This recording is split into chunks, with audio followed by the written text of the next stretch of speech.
Selamat pagi, siang, sore, malam, Pak Heri. Kali ini kelompok kami ingin membahas mengenai PESA ke-10 yang berjudul Pengaruh Perubahan Kurs Valuta Asing.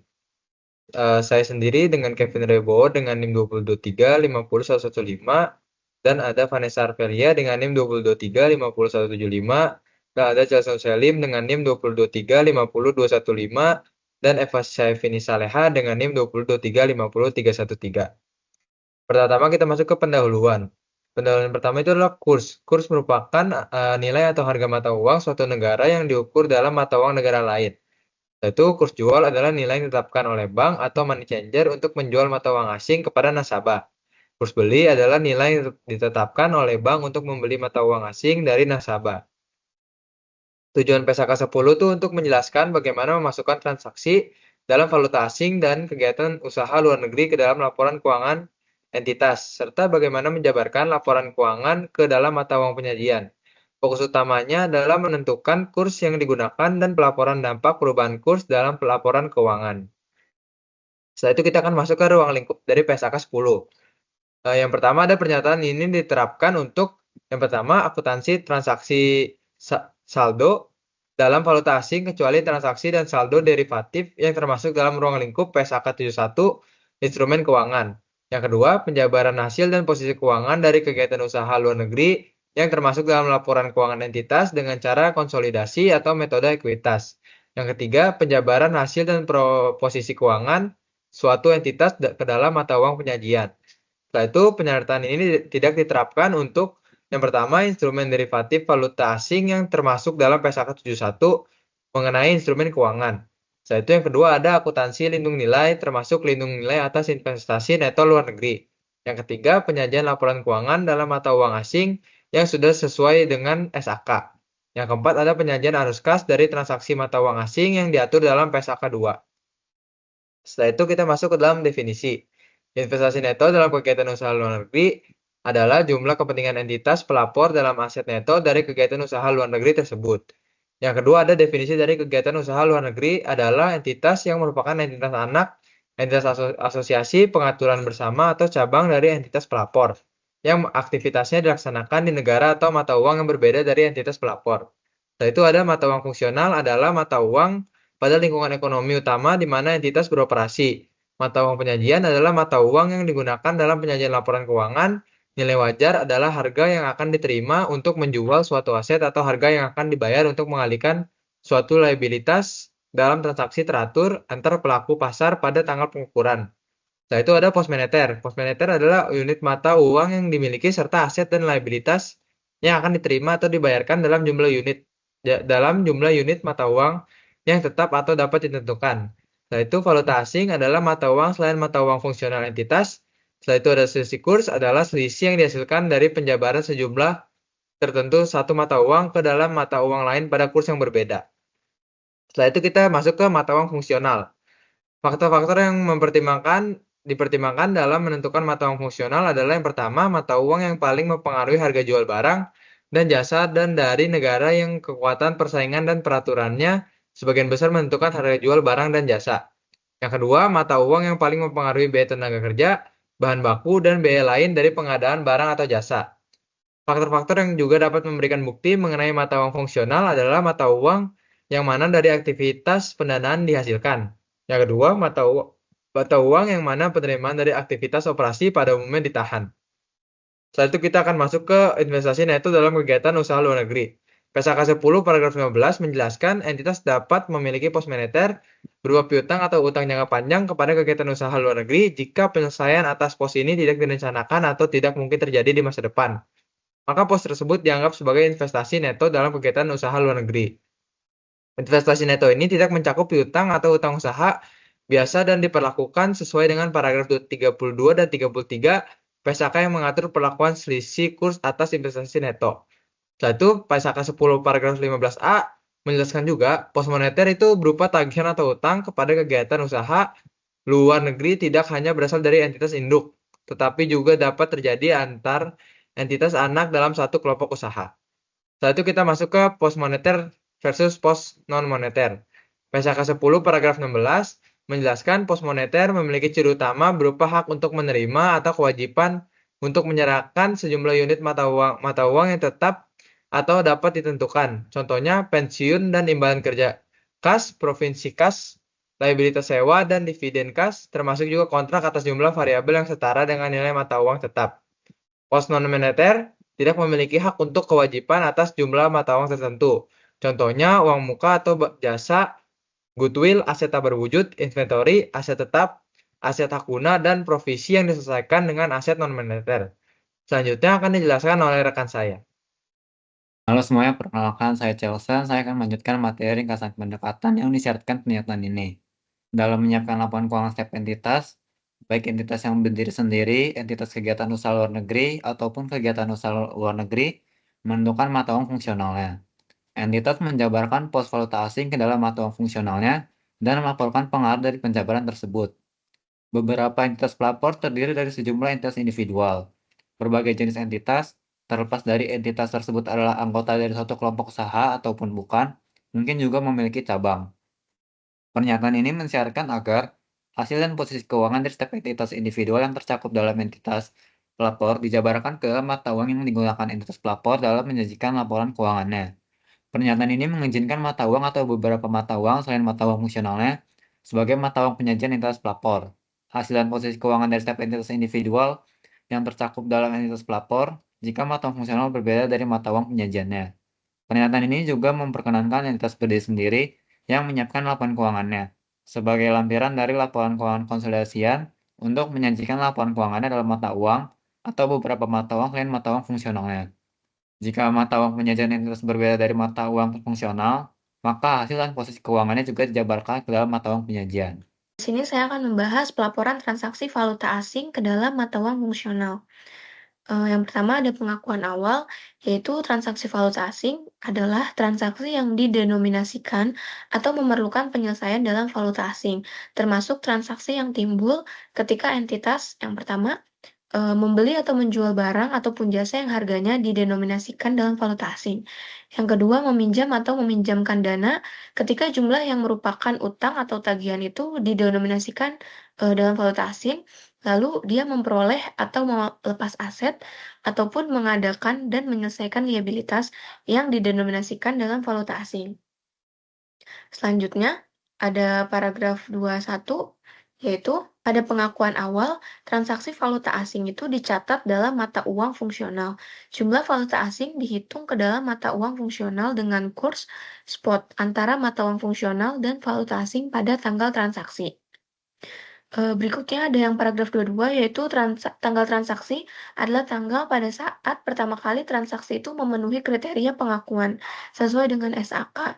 Untuk alasan praktis, kurs yang mendekati kurs aktual pada tanggal transaksi itu sering digunakan. Sebagai contoh, kurs rata-rata untuk seminggu atau sebulan dapat digunakan untuk seluruh transaksi dalam valuta asing yang terjadi selama periode tersebut.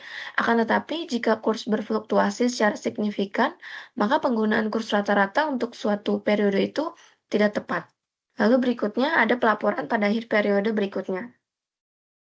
Ada paragraf 23, yaitu pada akhir setiap periode pelaporan, kondisi yang pertama yaitu pos moneter valuta asing dijabarkan menggunakan kurs penutup. Lalu yang kedua ada pos non-moneter yang diukur dalam biaya historis dalam valuta asing dijabarkan menggunakan kurs pada tanggal transaksi. Yang ketiga, pos non-moneter yang diukur pada nilai wajar dalam valuta asing dijabarkan menggunakan kurs pada tanggal ketika nilai wajar itu diukur. Jumlah tercatat dari suatu pos itu ditentukan sejalan dengan pernyataan lain yang relevan. Sebagai contoh, aset tetap dapat diukur dengan nilai wajar atau biaya historis sesuai dengan PSAK 16 yang berbunyi aset tetap jumlah tercatat tersebut ditentukan baik berdasarkan biaya historis ataupun nilai wajar jika jumlahnya ditentukan dalam valuta asing. Maka jumlah tercatat tersebut dijabarkan ke dalam mata uang fungsional sesuai pernyataan. Selanjutnya ada paragraf 25. Beberapa pos ditentukan jumlah tercatatnya dengan membandingkan dua atau lebih nilai. Misalnya menurut PSAK 14, nilai persediaan itu dicatat sebesar nilai yang lebih rendah antara biaya perolehan dan nilai realisasi neto. Demikian juga menurut PSAK 48. Jika ada tanda penurunan nilai aset, maka aset itu dicatat sebesar nilai yang lebih rendah antara nilai tercatat sebelum rugi penurunan nilai dan nilai yang bisa dipulihkan. Jika aset tersebut adalah non-moneter dan dalam valuta asing, maka nilai tercatat itu tetap ditentukan dengan membandingkan dua nilai tersebut. Di mana contohnya yang A, biaya perolehan atau jumlah tercatat atau yang sesuai dijabarkan dengan kurs pada tanggal ketika jumlah itu ditentukan, yaitu nilai pada tanggal transaksi untuk pos yang diukur dalam biaya historis. Lalu yang kedua, nilai realisasi neto atau jumlah terpulihkan dijabarkan dengan kurs pada tanggal nilai itu ditentukan, contoh kurs penutup pada akhir periode pelaporan. Pengaruh perbandingan ini tuh mungkin merupakan rugi penurunan nilai yang diakui dalam mata uang fungsional, tetapi tidak akan diakui dalam valuta asing atau sebaliknya. Lalu ada pengakuan selisih kurs. Instrumen keuangan itu diterapkan untuk akuntansi lindung nilai atas pos valuta asing. Penerapan akuntansi lindung nilai ini mensyaratkan entitas untuk menghitung beberapa selisih kurs secara berbeda dari perlakuan selisih kurs yang disyaratkan. Jika selisih kurs berasal dari instrumen lindung nilai yang memenuhi syarat menurut PSAK 71, maka selisih kurs diakui dalam penghasilan komprehensif lain, bukan laba rugi. Lalu berikutnya, selisih kurs dari penyelesaian atau penjabaran ulang pos moneter itu diakui dalam laba rugi pada periode terjadinya, kecuali jika ada ketentuan lain di paragraf 32. Lalu poin yang ke-29 yaitu jika transaksi valuta asing itu selesai di periode yang sama, selisih kurs diakui di periode tersebut. Jika selesai di periode berikutnya, maka selisih kurs dihitung dan diakui per periode berdasarkan perubahan kursnya.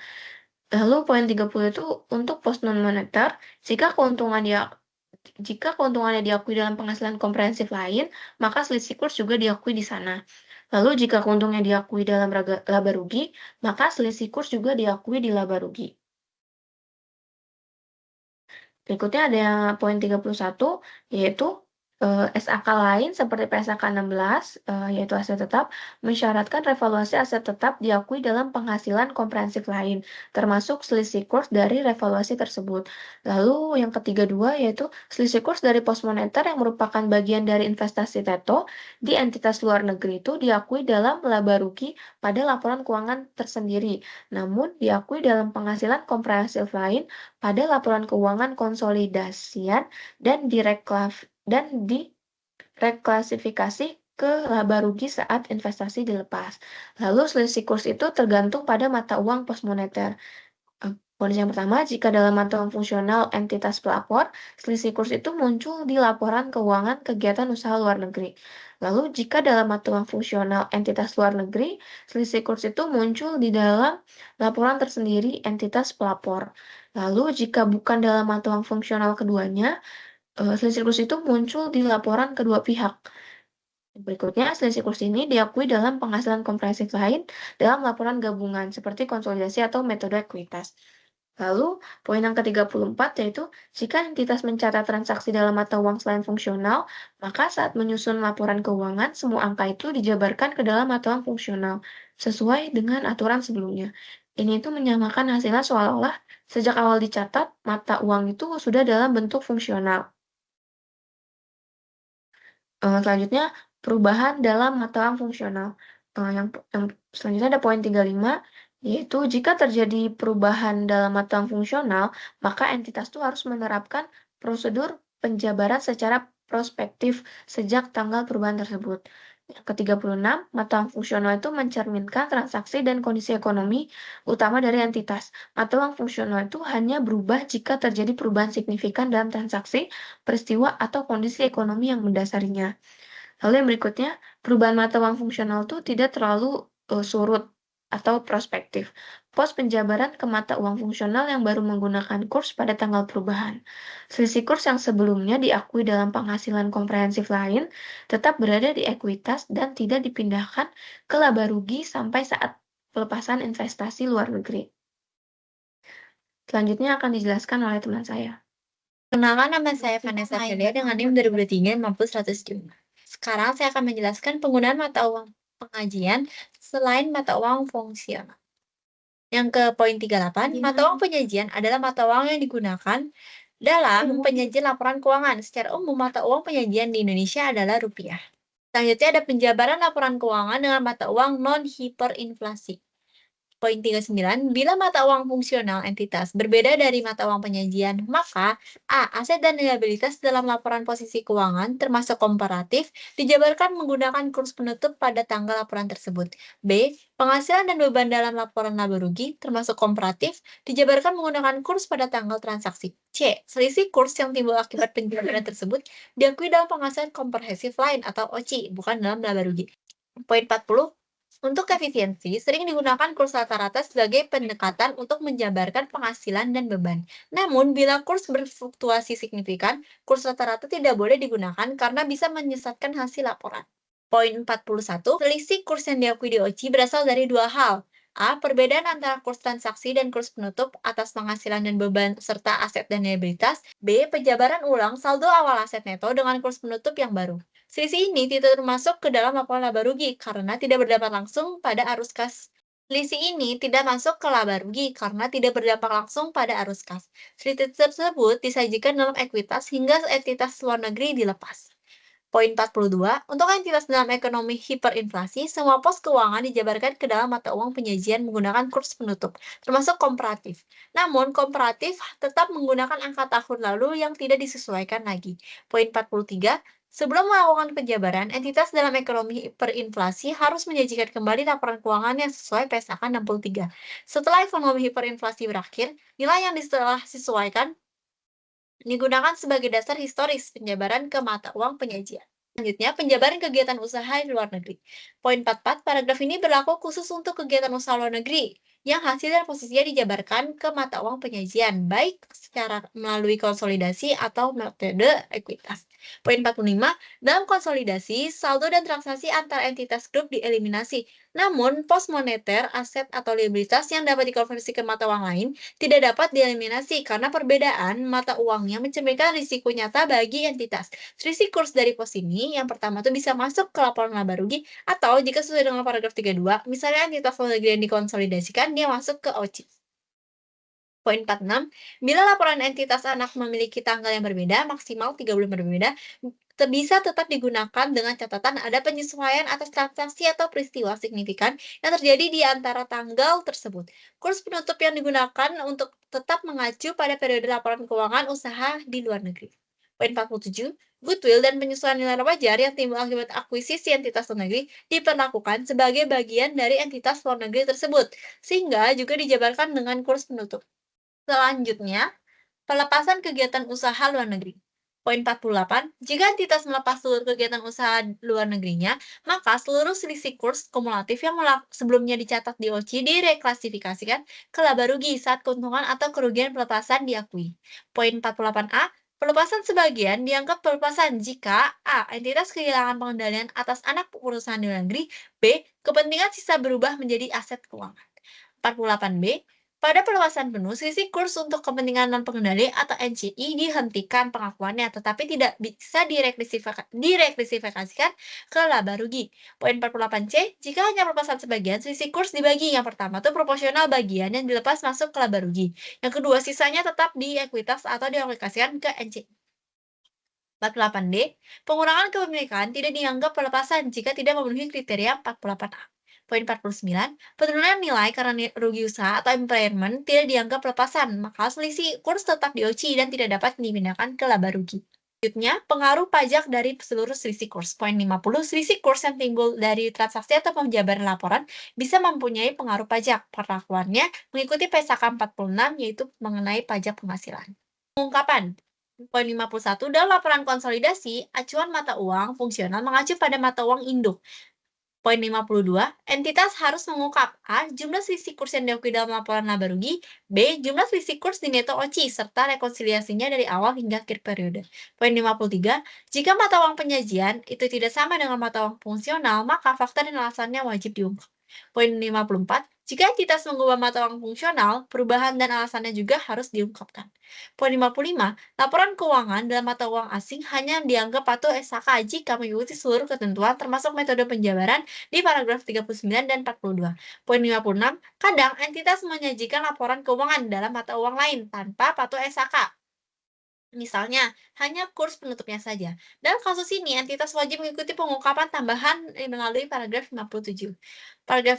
Poin 57, untuk informasi tambahan yang tidak dipatuhi oleh SAK, itu A, dinyatakan secara eksplisit sebagai informasi tambahan. B, mata uang yang digunakan harus diungkap. C, metode penjabaran dan mata uang fungsional harus dijelaskan. Lalu, ada tanggal efektif dan transaksi. Poin 58, pernyataan ini berlaku mulai 1 Januari 2012. Penerapan lebih awal diperbolehkan. Poin 59, paragraf 47, prospektif. Tapi boleh ditetapkan retrospektif. Jika tidak disajikan kembali, goodwill dan penyesuaian wajar bisa diperlakukan sebagai milik entitas induk. Poin 60, semua perubahan lainnya diakui Poin 60, semua perubahan lainnya berlaku secara retrospektif, kecuali dinyatakan sebaliknya. Poin 60A sampai 60I dan 60D dikosongkan. Lalu poin 60J, jika sebelumnya entitas kapitalisasi selisih kurs karena devaluasi luar biasa melalui PSAK lama, maka saat transaksi tidak perlu diretrospektif. Poin 60K, penyesuaian juga terkait dengan penerapan PSAK 71 mengenai instrumen keuangan dan PSAK 73 mengenai sewa. Selanjutnya akan dijelaskan oleh rekan saya. Adalah pengaruh pajak dari seluruh selisih kurs, keuntungan atau kerugian transaksi valuta asing, dan selisih kurs yang timbul dari dalam penjabaran hasil dan posisi keuangan entitas termasuk kegiatan usaha luar negeri ke dalam mata uang yang berbeda mungkin memiliki pengaruh pajak.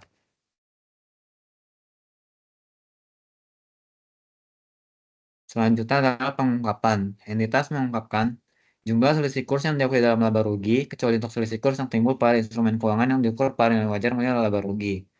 Selisih kurs neto yang diakui dalam penghasilan kompensatif klien dan diakumulasikan dalam komponen ekuitas yang terpisah, serta rekonsiliasi selisih kurs tersebut pada awal dan akhir periode. Yang kedua, jika mata uang penyajian berbeda dari mata uang fungsional, maka faktor tersebut dinyatakan bersama dengan pengungkapan tentang mata uang fungsional dan alasan untuk menggunakan mata uang penyajian yang berbeda. Yang ketiga, jika terdapat perubahan dalam mata uang fungsional, entitas pelapor maupun kegiatan usaha luar negeri yang signifikan, maka fakta dan alasan perubahan dalam mata uang fungsional tersebut diungkapkan. Yang keempat, jika entitas menyajikan laporan keuangan dalam mata uang yang berbeda dari mata uang fungsionalnya, maka entitas mendeskripsikan bahwa laporan keuangan telah patuh pada SAK hanya jika entitas mematuhi seluruh persyaratan SAK yang berlaku, termasuk metode penjabaran. Yang kelima, entitas kadang menjanjikan laporan keuangan atau informasi keuangan lain dalam mata uang yang bukan mata uang fungsionalnya tanpa memenuhi persyaratan. Yang keenam, jika entitas menyajikan laporan keuangan atau informasi keuangan lain dalam mata uang yang berbeda, baik mata uang fungsional maupun mata uang penyajian dan persyaratan terpenuhi, maka entitas perlu mengidentifikasi secara jelas informasi tersebut sebagai informasi tambahan untuk membedakannya dengan informasi yang patuh pada SAK. Yang kedua, mengungkapkan mata uang yang digunakan dalam informasi tambahan tersebut. Yang ketiga, mengungkapkan mata uang fungsional entitas dan metode penjabaran yang digunakan untuk menentukan informasi tambahan tersebut. Selanjutnya adalah tanggal efektif dan ketentuan transisi. Entitas menerapkan pernyataan ini untuk periode tahun buku yang dimulai pada atau setelah tanggal 1 Januari 2012. Jika entitas menerapkan pernyataan ini untuk periode tahun buku yang dimulai sebelum tanggal 1 Januari 2012, maka fakta tersebut diungkapkan. Entitas menerapkan secara prospektif untuk seluruh akuisisi yang terjadi setelah periode laporan keuangan ketika pernyataan ini pertama kali diterapkan. Untuk akuisisi kegiatan usaha luar negeri yang diperlakukan secara prospektif, tetapi terjadi sebelum tanggal pernyataan ini pertama kali diterapkan, entitas tidak menyajikan kembali tahun-tahun sebelumnya. Sejalan dengan hal tersebut, entitas dapat jika tepat memperlakukan goodwill dan penyesuaian atas nilai wajar yang timbul pada akuisisi sebagai aset dan liabilitas entitas dan bukan sebagai aset dan liabilitas kegiatan usaha luar negeri. Sehingga goodwill dan penyesuaian nilai wajar tersebut sudah dinyatakan dalam mata uang fungsional atau merupakan pos non-meter dalam valuta asing entitas yang dilaporkan menggunakan kurs pada tanggal akuisisi. Seluruh perubahan lain dari penerapan pernyataan ini diperlakukan secara retrospektif. Kemudian pernyataan ini menggantikan tentang PSAK 10 yaitu transaksi dalam mata uang asing, PSAK 11 penjabaran laporan keuangan dalam mata uang asing, PSAK 52 mata uang pelaporan, ISAK 4 interpretasi atas paragraf 20 PSAK 10 tentang alternatif perlakuan yang diizinkan atas selisih kurs. Sekian presentasi dari kelompok kami, kurang lebih mohon maaf, terima kasih.